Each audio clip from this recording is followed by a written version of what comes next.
예, 오늘은 이제 먼저 네 가지 땅에 떨어진 비유입니다. 너무나 잘 아는 말씀이고 마태복음 볼 때도 우리가 살펴본 내용이고, 그러나 또 우리 순서에 보니까 또 순서에 따라서 또 본문 말씀에 나오니까 같이 한번 보겠습니다. 아는 말씀이지만, 자, 먼저 이제 씨 뿌리는 농부가 씨를 뿌릴 때 네 가지 종류의 땅에 떨어집니다. 이게 실제로 예루살렘에 가보면 이 네 가지 땅이 다닥다닥 이렇게 붙어 있습니다. 보면 바로 여기 길가가 있고, 그 옆에 바로 이제 우리가 여기 말하는 돌짝밭이 있고, 그게 다 이렇게, 그러니까 한 지역에 같이 있게 되는 겁니다. 그러니까 씨앗을 뿌리면은 이게 어떨 때는 길가에 가고 좋은 땅에 가고, 어떤 씨앗은 돌짝밭에 가고, 어떤 씨앗은 또 가시덤불이 있는 이런 땅에 떨어지기도 합니다. 그러니까 이제 그걸 이제 예수님께서 비유로 말씀하시면서 네 가지 종류의 땅에 떨어진 씨앗 비유. 여기서 땅은 우리 마음을 의미하는 것입니다. 여러 종류의 마음들. 그리고 씨앗은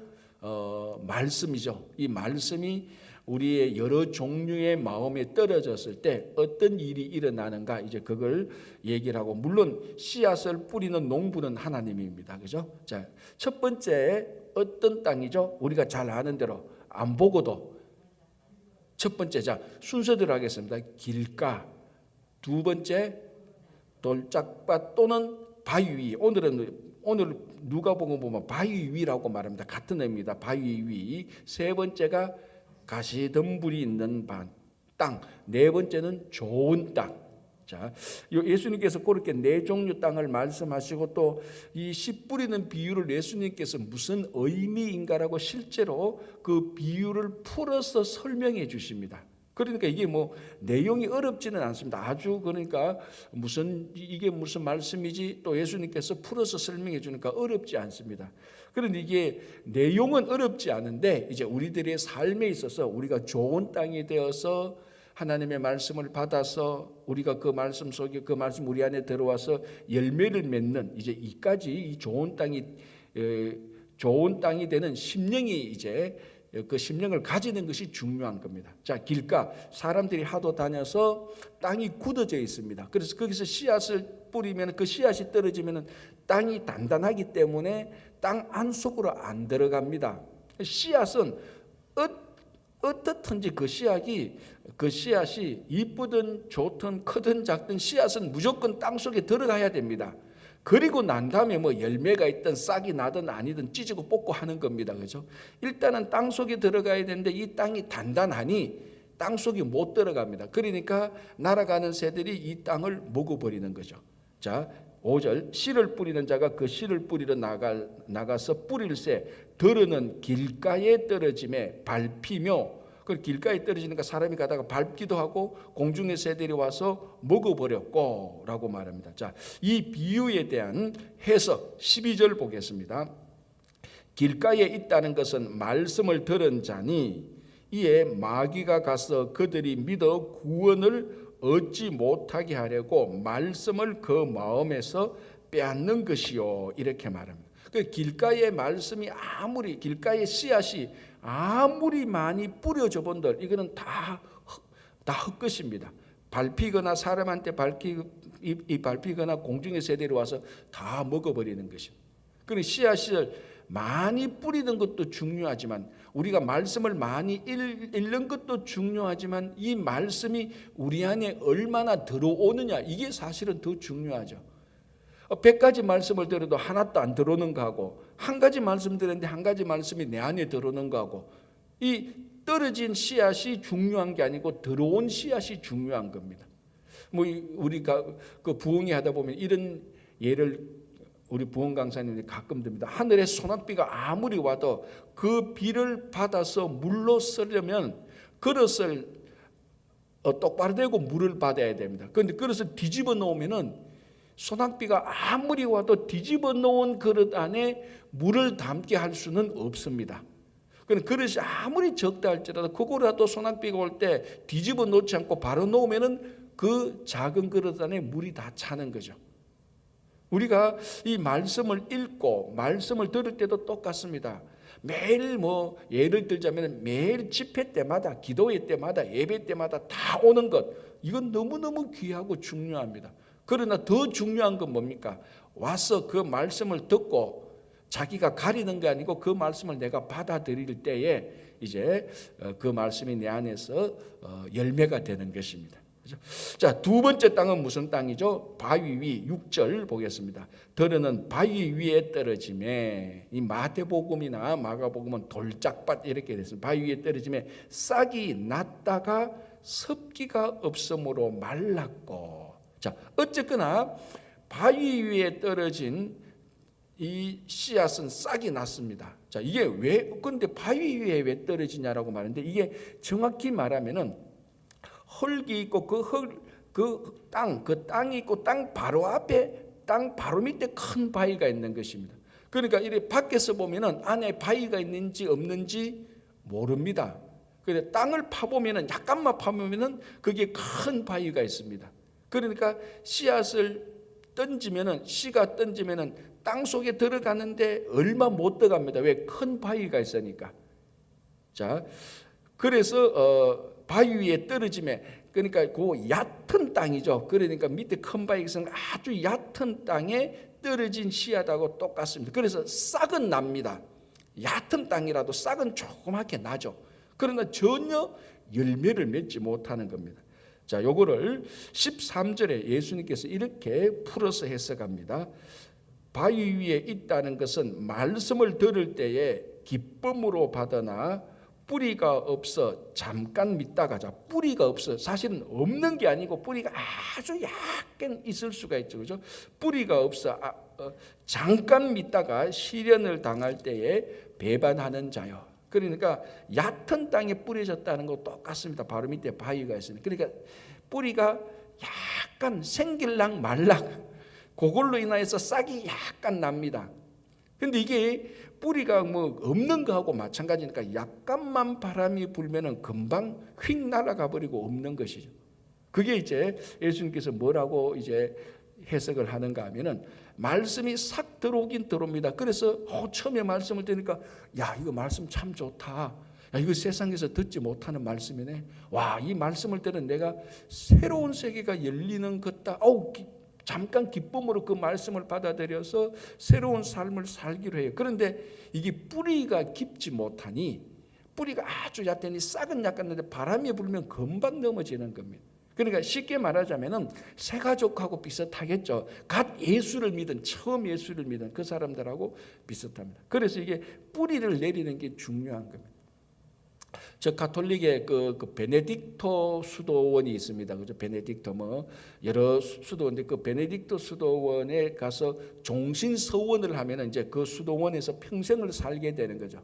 그러나 이제 이 사람을 이제 그 베네딕토 수도원의 수사로 이제 평생을 살고자 하는 사람을 인터뷰를 할 때, 인터뷰를 하고 난 다음에 이 사람이 이 정도면은 수사로 괜찮겠다 해서 바로 받아들이는 것이 아니고 1년간 우리말로 하면 견습 생활을 하도록 합니다. 프로베이션 기간이 있죠. 1년 동안.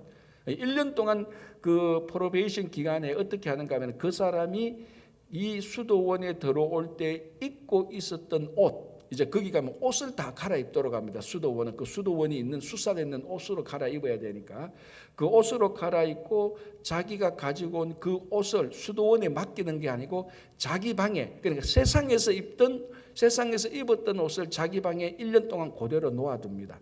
왜? 너가 만약에 1년 동안 프로베이션 기간 동안에 세상으로 갈 마음이 생기고 그 마음의 유혹을 견디지 못하면 언제든지 이 옷 입고 다시 돌아가라. 1년 동안 기회를 준다, 돌아가라. 우리는 그런 사람은 받지 않는다는 겁니다. 그리고 그 1년 동안 있으면서 프로베이션 기간 동안에 내가 세상에 더 이상 돌아갈 마음이 없고 온전히 이 수도원에서 내 남은 삶을 헌신하겠다고 완전히 마음을 굳힌 사람만 받아주는 것이죠. 그러니까 이게 여기서 견디지 못하는 사람은 뭐하고 똑같습니까? 바위 위에 떨어지냐고 똑같죠. 뿌리를 못 내리는 겁니다. 그래서 그 1년 동안 뿌리를 내리도록 기다려주는 겁니다. 우리도 보면은 말씀을 받고 신앙생활 처음 할 때는 되게 좋습니다. 막 사람들이 다 천사 같고 다 좋은 것 같은데, 근데 이 뿌리가 내리지 않으면은 약간 좀 누가 서운한 말 한마디에 내가 원하는 만큼 저 사람이 내한테 반응을 안 보일 때에 금방 실망하는 거죠. 이거하고 똑같습니다. 세상도 똑같다. 세상에서 살아가는 것도 똑같죠. 예수 믿고 좀 기쁨으로 살려고 하는데 이것저것 좀 안 되면 금방 신앙 포기하는 거하고 똑같습니다. 그렇죠? 자, 세 번째 땅 보겠습니다. 7절. 들으는 가시떨기 속에 떨어짐에 가시떨기 속에 떨어짐에 가시가 함께 자라서 기운을 막았고, 자 이제 땅에 가시떨기하고 가시덤불하고 같이 있는 땅에 떨어집니다. 자, 그런데 떨어져도 이 씨앗은 땅 속에 들어갑니다. 그냥 땅 속에 들어가면은 땅 속에 들어가서 이 씨앗이 씨앗을 쭉 이제 내리기 시작하는데 무슨 뿌리도 같이 있습니까? 가시덤불의 뿌리도 얽히설키 다 얽혀 있습니다. 그 속에 이제 뿌리를 내는 건데, 이런 사람은 어떤 사람인가 하면은 14절에 이렇게 예수님께서 해석하고 있습니다. 가시떨기에 떨어졌다는 것은 말씀을 들은 자이나 지내는 중 이생의 염려와 재물과 향락에 기운이 막혀 온전히 결실하지 못하는 자요. 자, 들어갔는데 씨앗이 땅에 들어가서 뿌리를 내립니다. 내리는데 이미 있었던 가시떨기의 뿌리가 너무 많이 복잡하게 얽혀 있어 가지고 기운을 못 쓰는 겁니다. 자, 그러니까 자라지를 못하죠.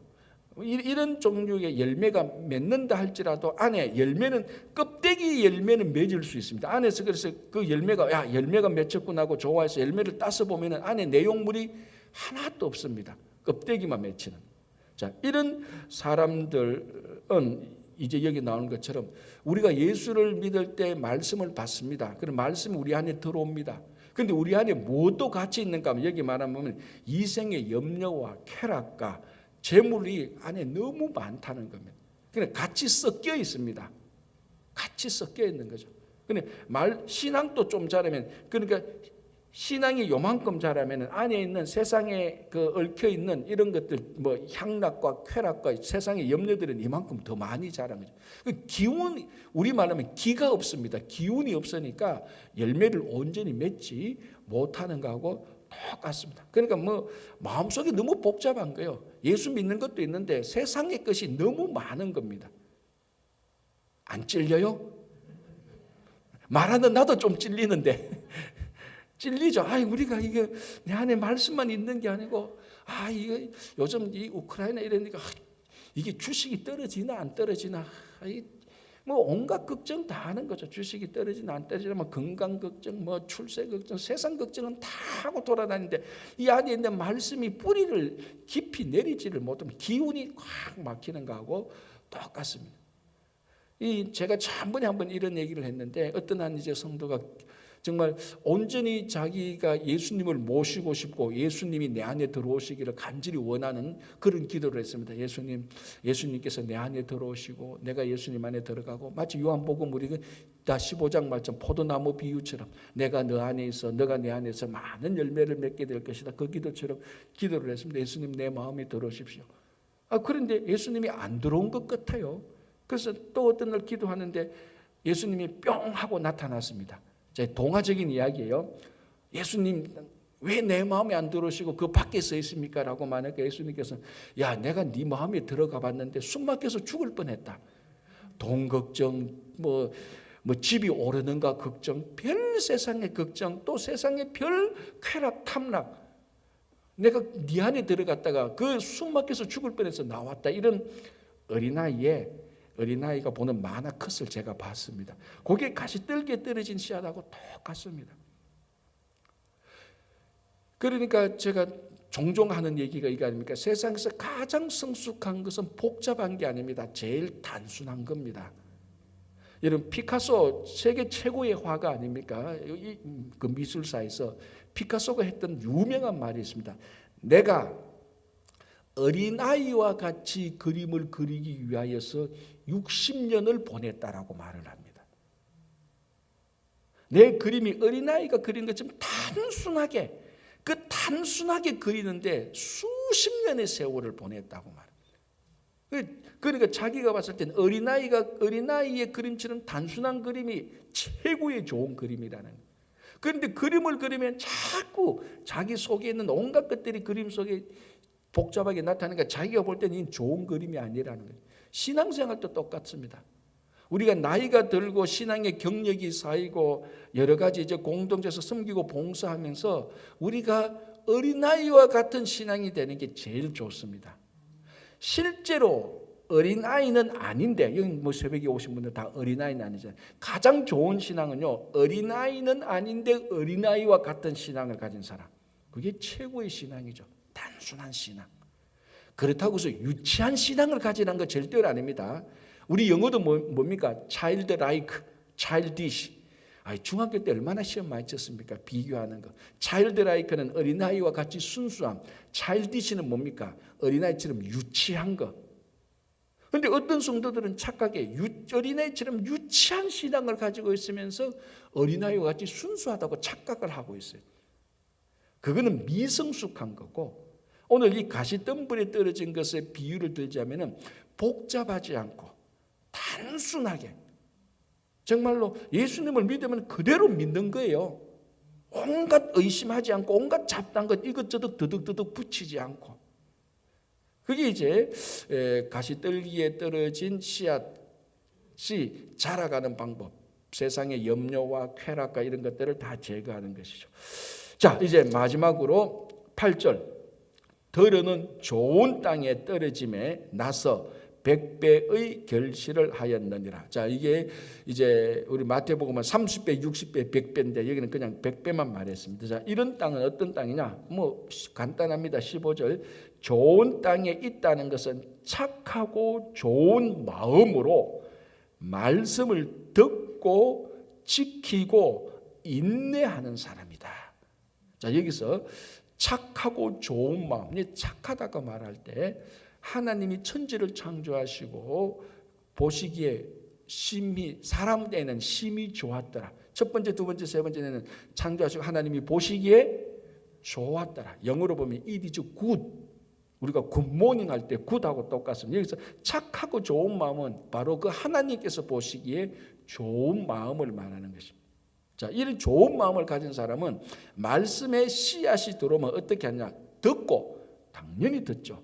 그리고 어떻게 합니까? 지키고 행하는 겁니다. 듣고 행하고. 그리고 우리가 신앙의 열매는, 신앙의 결실은 행함이 없이는 절대로 맺히지 않습니다.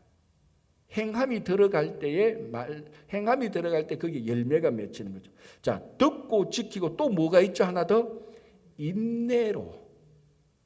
모든 씨앗이 땅 속에 들어가서 거기서 싹이 나고 열매를 맺히기 전에는 반드시 시간이 걸립니다.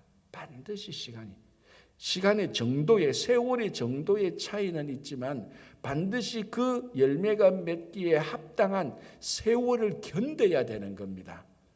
그거 견디지 않고 열매 맺는다? 그건 열매를 맺을 수가 없는 것입니다. 그래서 제가 이런 말 잘하지 않습니까?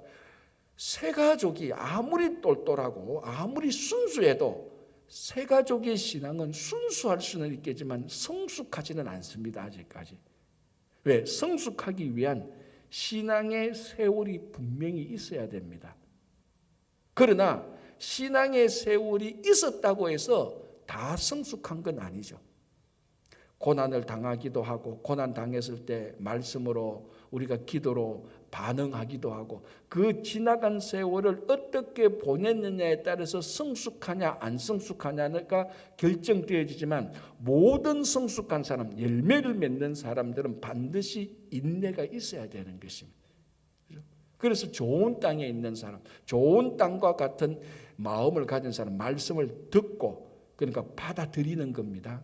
받아들이고 그것을 행하고 그리고 그게 1년, 2년 세월이 어느 정도 갔을 때 자기도 모르는 사이에 신앙의 열매를 맺는 겁니다. 좋은 땅이 되는 거죠. 그래서 여러분 이 말씀을 우리가 볼 때마다 늘 생각하는 게 있죠. 내 마음의 밭은 길가냐 돌짝밭 또는 바위냐 아니면 가시덤불이냐 아니면 좋은 땅이냐 아니면 이 네 가지가 다 섞여 있는 땅이냐 아마 이 네 가지 다 섞여 있는 땅이라. 이쪽은 약간 좋고 가시가 있고 길가 같고 돌짝밭 같고. 자, 그래서 오늘 이 비유를 들으면서 우리 마음이 정말 좋은 마음의 밭이 되기를, 이걸 위해서 기도하고 말씀을 듣고 지키고 인내하는 여러분 되시기 바랍니다. 자, 16절에서 18절, 등불을 등경 위에 켜서 비추어라. 자, 16절, 누구든지 등불을 켜서 그릇으로 덮거나 평상 아래에 두지 아니고 등경 위에 든다. 자, 불을 켜서 등경 위에 둬서 이 빛이 비추면 사람들이 그 빛을 보게 되는 것입니다. 그런데 불을 켜서 평상 아래, 그러니까 우리 옛날에 촌에 가면 그 마당에 그 마루 만들어 놓고 그 밑에 이제 밑에 그 다 두는 게 아니고, 그리고 그릇으로 빛을 감추는 것이 아니고 빛을 비추어서 사람들이 그 빛을 보게 하라는 것입니다. 자, 이 빛은 이제 우리가 여러 가지로 해석할 수 있습니다. 말씀의 빛도 될 수 있고, 무엇보다도 예수님께서 세상에 빛으로 오셨으니까. 그러니까 이 예수님을 그릇으로 덮지 말고, 빛 대신 예수님을 감추지 말고 높은 곳에 등경 위에 둬서 사람들이 그 빛을 보게 하라는 것입니다. 빛을 보도록. 그래서 마태복음은 너희가 세상의 소금과 빛이다라고 말했는데, 그거하고 같은 이제 의미로서 누가복음에서는 빛을 등경 위에 둬서 사람들이 빛을 보게 하라라고 말. 자, 여기서 우리가 한 가지 생각해야 될 게 있는데 뭔가 하면은, 빛을 내는 물체를 우리가 뭐라고 말하죠? 그걸 발광체라고 말합니다. 이 잘못 들으면 발광한다 막 이래, 좀 안 좋은 부정적인 미친 것을 이제 저 사람 막 발광한다 이렇게 우리가 부정적으로 쓰는 그런 말인데, 발광은 그 빛을 스스로 드러내는 물체입니다. 발광체. 그런데 우리는 빛을 스스로 드러내는 발광체가 아닙니다. 우리 안에는 빛이 없어요. 왜냐하면 우리는 죄인이기 때문에. 그럼 우리는 뭐냐면 그 빛을 비추는 반사체입니다. 우리는. 그러니까 너희가 세상에 빛이 되라는 말의 원래 의미도 빛 대신 예수님을 비추어서 여기 예수님이 있다, 여기 말씀이 있다라는 것을 사람들이 알도록 하는 것이지, 내가 빛이고 그래서 사람들이 나를 통하여서 빛을 내 속에 있는 빛, 내가 빛, 이 내 빛을 비추는 발광체가 아니고, 발광체인 말씀과 예수님을 우리는 온전히 그대로 반사해서 사람들이 이 빛을 보도록 하는 겁니다. 우리를 보는 게 아니고, 반사체를 보는 게 아니고 빛을 보도록 하는 겁니다.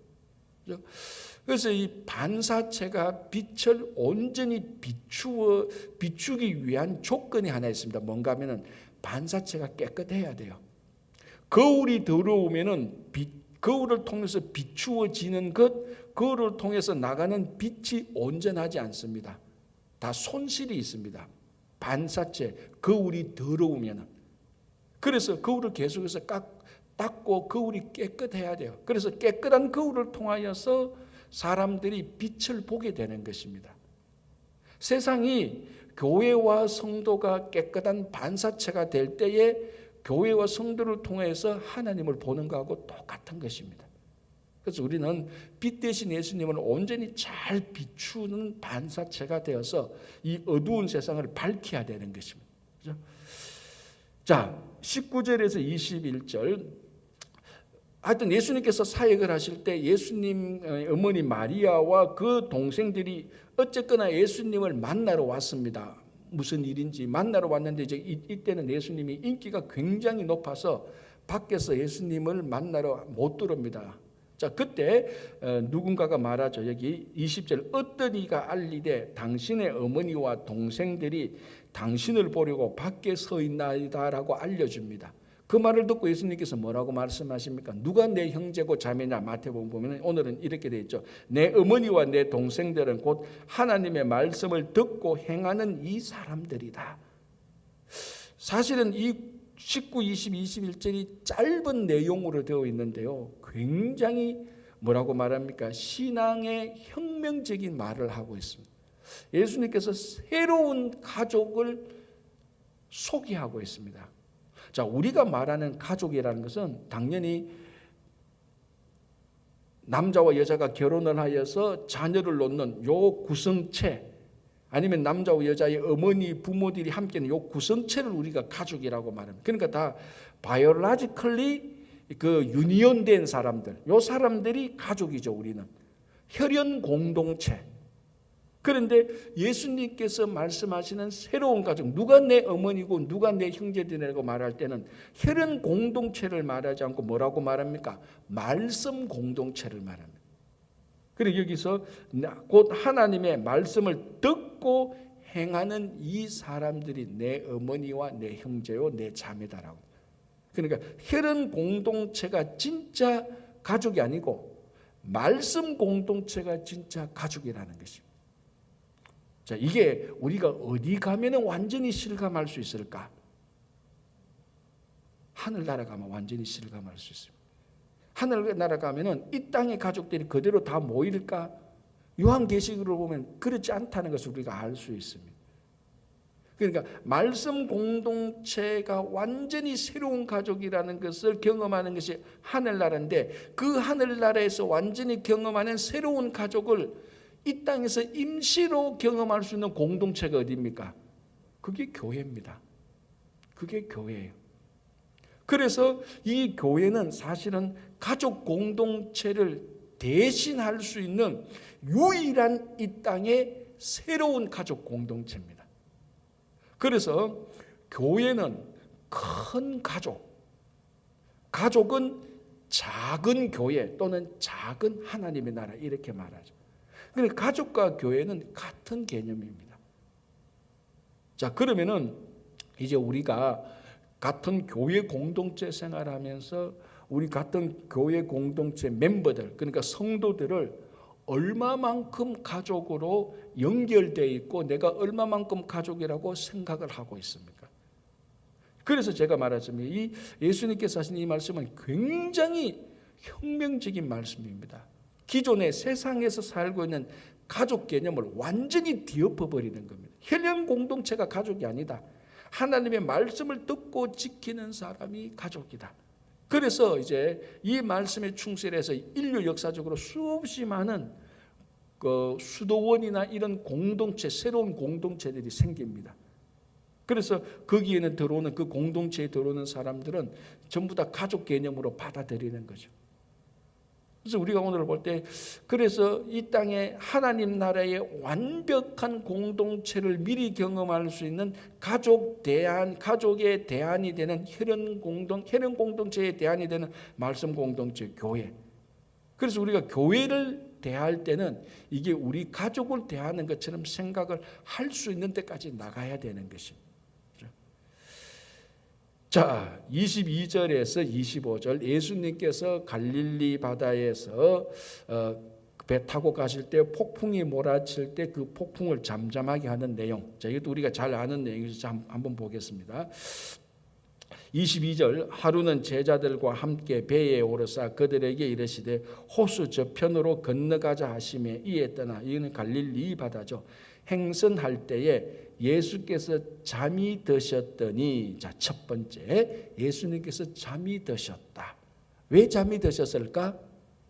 피곤하니까. 그럼요. 피곤하고 어젯밤에 어떤 일로 좀 잠을 좀 덜 주무셨기 때문에 잠이 드셨습니다. 무엇을 알 수 있습니까? 예수님도 피곤하시면은 잠을 주무십니다. 우리하고 똑같습니다. 예수님의 인성, 예수님은 우리하고 완전한 똑같은 사람입니다. 배가 고프시면은 음식을 드셔야 되고, 슬픈 일을 보면은 마음에 아픔이 있고, 피곤하면은 주무셔야 되는 겁니다. 이게 굉장히 중요한 거죠. 예수님의 인성, 예수님께서 완전한 사람이라는 것을 인정할 때에 우리는 성육신을 받아들이게 되는 것입니다.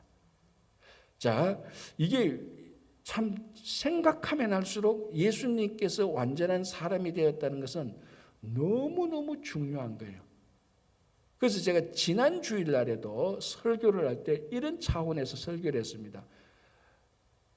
영상 예배 드릴 때에 모든 예배가 영적으로만 드려진다는 것은 거기에는 자칫 받아들이면 큰 오해가 있다는 거예요. 모든 예배는 온전한 예배는 영적으로만 드리는 게 아닙니다. 맞죠? 기억납니까? 그래도 5일이나 됐는데 벌써 기억나시면 대단한 겁니다. 모든 예배는 영적, 지성적, 감각적, 그리고 우리가 말하는 의지적, 결단적, 그리고 신체적 예배가 돼야 된다고 말했어요. 왜? 우리 사람이 영으로만 되어 있습니까? 사람이 아니잖아요. 하나님께서 예배를 드리는 것은 내가 예배를 드리는 것입니다. 거기에 가장 중요한 하나님 영이시니 영이 예배를 드려야 되는 겁니다. 내 생각, 감정, 지성, 의지, 그리고 신체까지도 하나님께 예배 다 드려져야 되는 겁니다. 그게 온전한 사람이에요. 사람이라고 하는데 영만 사람으로 본다? 그거 굉장히 위험한 겁니다. 그게 2000년 동안 가장 무서운 이단이었어요. 한 사람을 영으로만 보는 게 제일 큰 이단이었어요. 그래서 한 사람은 영이 있고 생각과 지성과 감정이 있고 신체가 완벽하게 결합된 게 사람이에요. 자, 그래서 이게 왜 중요하면 예수님도 이 땅에 오셨는데 영으로 오신 게 아니라니까요. 똑같은 사람으로 오셨어요. 이게 어마어마하게 중요한 거예요. 그래서 똑같은 사람으로 오셨기에 피곤하면 주무시는 겁니다. 그래서 예수님께서 잠이 드시는 겁니다. 피곤하면. 자, 그래서 이걸 우리가 첫 번째로 생각하고요. 두 번째는 잠이 드시는데 마침 광풍이 호수로 내리침에 배에 물이 가득하게 되어 위태한지라. 광풍이 몰아치니까 그게 그 바다가 배 안에 그 바닷물이 배 안에 들어와서 어떻게 됐다고요? 배가 위태한지라. 예수님이 타신 배가 위태해지는 겁니다. 여기도 광풍이 몰아쳐요. 위태합니다. 예수님이 타신 배가. 무슨 말인가 하면 우리가 예수를 믿어도 예수를 믿는 사람에게 인생의 폭풍이 몰아칩니다. 예수를 믿는 사람들이 모이는 교회 공동체에도 폭풍이 몰아치죠. 위태할 때가 있습니다. 그게 오늘 예수님께서 타신 배가 위태해졌다니까요. 그러니까 우리가 예수 믿으면 마치 마술을 부리듯이 예수를 믿으면 화살이 날아오다가도 싹 돌아가야 되고 그래 생각하는 사람이 있다니까요. 목사님 내가 예수 믿는데 왜 어려움이 닥칩니까? 라고 말할 때 제가 할 말이 없어요. 왜? 설명을 하면은 그러면 나 예수 안 믿을래요. 또 그렇게 얘기할까 싶어서 참 애매해요. 자, 그래서 오늘 이 본문이 중요한 거예요. 예수님이 타신 배가 위태해졌다니까요. 때로는 여러분들이 예수를 잘 믿는 가정에도 폭풍이 닥칩니다. 교회에도 폭풍이 닥치죠, 당연히. 자, 그래 이렇게 끝났느냐 아니라는 겁니다. 자, 제자들이 나와 깨워 이르되 주여 주여 우리가 죽겠나이다 한데 그래도 이 제자들이 잘한 것은 자기들이 갈릴리 바다에 도 터진 어부들 아닙니까? 예수님 그냥 주무시러 나도 우리가 이거 우리 갈릴리 바다에서 우리가 폭풍 한두 번 당하냐? 야, 너는 이쪽에 넣어줬고 난 이쪽에 넣어줬고 야, 우리가 해왔던 대로 그렇게 해서 자기 힘으로 그것을 헤쳐나가는 것이 아니고 예수님을 깨웠다는 겁니다. 참 중요한 거죠. 이거는 차일디시가 아니고 유치한 것이 아니고 어린아이처럼 순수한 거예요. 이거는 예수님 좀 일어나 보십시오. 위태합니다. 우리가 죽게 되었습니다. 예수님을 깨우는 거죠. 이 문제의 해결을 예수님에게 넘기는 겁니다. 그죠? 자, 그래서 예수께서 잠을 깨사 바람과 물결을 꾸짖으시니 이에 그쳐 잔잔하여 지더라. 자, 이제 뭘 알 수 있습니까? 뭘 알 수 있습니까? 예수님은 신성을 가지셨다라는 겁니다. 하나님의 아들이고 하나님의 능력을 가졌습니다. 자, 그러면 우리가 여기서 지금 이제 우리가 정리를 하면은 예수님은 피곤하시면은 주무시는 사람과 같은 분이셨고 폭풍이 닥칠 때 초자연적인 능력으로 폭풍을 잠잠케 하시는 완전한 신이시고 예수님은 완전한 신이시면서 완전한 사람입니다. 그게 이 본문에서 완벽하게 드러나는 겁니다. 예수님은 그래서 우리가 흔히 말하는 인성을 가지신 동시에 신성을 가지고 이 두 개가 완벽하게 결합이 되어 있습니다. 분리가 안 되는 겁니다. 그래서 제가 늘 성경 공부할 때 우리가 조심해야 되는 것은 요까지는 영이고 요까지는 육체고 분리 딱 시키는 거, 그게 안 되는 겁니다. 사람은 창조할 때에 하나님께서 영과 육을 완벽하게 딱 100% 결합을 시키는, 이걸 구분을 못 시키는 거예요. 그래서 좀 말에 어폐가 있지만 영이 육이고 육이 영이에요. 둘 다 서로 영향을 받는 겁니다. 그래서 예수님의 인성과 신성이 완벽하게 드러나서 피곤하면 주무시고, 폭풍이 몰아치니까 한마디 말씀을 꾸짖었으니까 잔잔해져요. 자, 지금까지는 사람이나 귀신을 쫓아냈어요. 예수님께서 병자에게도 말하고 귀신에게 말하는데, 이제 여기서는 피조물에게 자연세계의 말씀을 전하시는 겁니다. 그러니까 잠잠합니다. 25절 제자들에게 이르시되 너희 믿음이 어디 있느냐. 자, 지금까지는 제자들이 예수님을 따라다니면서 믿음으로 역사하는 현장에 있었습니다. 중풍병자를 데리고 온 친구들의 믿음을 보시고 중풍병자를 고쳐주셨고, 백부장의 하인, 백부장의 믿음과 그 어마어마한 믿음을 보시고 예수님께서 백부장의 하인을 고쳐주셨습니다. 거기에서 제자들이 믿음으로 치유받고 믿음으로 그 믿음이 역사하시는 하나님의 역사를 보았습니다. 이제는 자기들이 공경에 처했을 때, 자기들이 믿음이 있을 때 그 믿음이 자기들에게도 역사하는 것을 경험해야 되는 순서였는데 까치하고 잊어버린 거예요. 그래서 예수님께서 너희, 쉽게 말하면 이건 거예요. 너희들도 믿음이 있지 않느냐. 믿음으로 이것을 다 극복하면 되는데 왜 두려워하고 무서웠더냐. 믿음이 어디 있었느냐라고 묻는 겁니다. 우리도 보면은 성경을 볼 때 이거 전부 다 믿음으로 되네. 요게 끝나는 것이 아니고 나도 믿음이 있을 때 믿음이 역사하신다는 것을 경험토록 해주는 겁니다. 그래서 너희 믿음이 어디 있느냐. 중풍병자 갈 때 그 믿음도 보시고 백부장 믿음도 다 봤는데 그러면 너희 믿음은 있느냐라고 얘기를 하는 겁니다. 그래서 성경은 열심히 있는데 믿음이 없는 분이 가끔 있어요. 그런데 예수님께서 묻습니다. 너는 그런 믿음이 있느냐라고 묻습니다. 그래서 오늘께서 믿음이 있느냐라고 오늘도 이 아침 우리에게 묻죠. 그래서 피조물을 잠잠케 하니까 제자들이 정말 이분은 누군가. 아직까지도 제자들이 100% 예수님이 누군가를 모릅니다. 이제 알아가고 있는 과정 중에 있습니다. 계속해서. 그렇죠? 그래서 우리가 오늘 또 이 본문을 보면서 다시 한번 우리가 우리 마음이 심령이 좋은 심령이 되고 예수님을 잘 비추는 반사체가 되고 새로운 가족 공동체인 교회를 사랑하고 이 교회를 통해서 가족의 치유함을 받고 가족의 행복을 누리시는 여러분 되시기를 바랍니다. 기도하겠습니다. 하나님 아버지 감사합니다. 오늘도 하루를 시작하면서 누가복음 말씀을 함께 나눕니다. 오늘도 이 말씀이 우리들에게 등불이 되고 우리의 갈 길과 생각과 말의 기준이 되게 하여 주시옵소서. 특별히 러시아 침공한 우크라이나를 위해서 저희들이 간절히 기도합니다.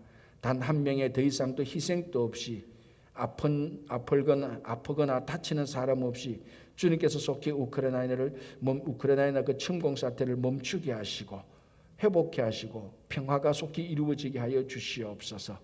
또 대한민국을 위해서 기도합니다. 새로운 지도자를 선출되었으니 또 나라가 하나 되고 아버지 더 이상 분열과 갈등이 없는 나라가 되게 하여 주시고 우리가 살고 있는 이 미국 위에도 주님께서 동일한 은혜로 역사해 주셔서 모든 나라가 하나님의 나라가 될 수 있도록 도와주시옵소서. 주님 오늘 또 여러 가지 기도 제목을 가지고 주님 앞에 나와왔습니다. 모든 기도를 올려드릴 때 주님께서 기쁨으로 받아주시고 우리가 믿음으로 기도할 수 있도록 도와주시옵소서. 우리 가운데 이 장근 집사님이야 몸이 연약하신 환우들, 낙담한 심령들 다 회복케 하여 주시고 우리 자녀들 오늘도 주님께서 돌보아 주시고 오늘도 변함없이 일터에서 수고하시는 모든 손길과 발길들 피곤치 않도록 도와주시고 많은 열매 맺을 수 있도록 인도해 주시옵소서. 3월 25일부터 27일까지 이제 부흥회가 있습니다. 오시는 강사 목사님에게 성령의 기름 부으심을 허락해 주시고 이번 부흥회를 통해서 또 복음이 무엇인지 우리가 어떻게 살아야 되는지 깨달아 알 수 있도록 좋은 땅에 뿌려진 말씀의 씨앗의 역사가 일어나는 부흥회가 되게 하여 주시옵소서.